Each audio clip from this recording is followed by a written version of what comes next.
Maximus Meridius laban kay William Wallace. Sino ang mananalo? Si Maximus Decimus Meridius ay isa sa pinakamahusay na mandirigmang ipinakita sa pelikula. Isang general ng Romano, isang kampeon sa gladiator. Ang lalaking tumalo kay Tigris ng Gaol. Ang nag-iisang hindi natalong gladiator sa kasaysayan ng Roma, habang sabay na iniiwasan at pinapatay ang mga tigre sa arena. Lilinis niya mag-isa ang grupo ng gladiator sa Hilagang Aprika nang hindi pinawisan. Lumaban siya kay Commodus hanggang mamatay, kahit may sugat sa tagiliran. Ang kakayahan niya ay nakatuon sa isang labanan sa saradong lugar, sa ilalim ng presyon, kung saan mahalaga ang eksaktong taktika at pagiging kalmado sa panganib.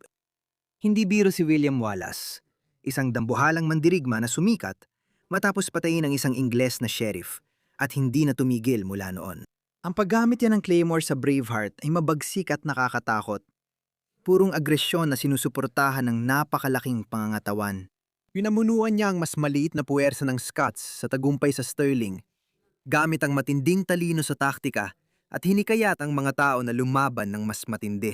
Sa isang labanan, si Wallace ay isa sa mga pinakamapanganib na tao na nabubuhay. Heto ang problema. Sa mga labanan na mamayani si Wallace. Sa arena naman, si Maximus. Sa isang harapang laban, ang karanasan ni Maximus bilang gladiator ay nagbibigay sa kanya na natatanging kalamangan na hindi na ibibigay ng karanasan ni Wallace sa labanan. Binabasa sa ni Maximus ang kalaban isa-isa tulad ni Wallace, Inaasahan ng galaw, kinokontrol ang espasyo, at nananatiling kalmado kahit lahat ay nakataya. si Wallace ay lumalaban na may alab, Si Maximus naman ay may eksaktong galaw. kapag parehong delikado ang mandirigma. Kadalasan galaw ang nagwawagi. Pinapapahirap ni William Wallace ang laban na ito. Lagi niya pinapahirap ang mga bagay.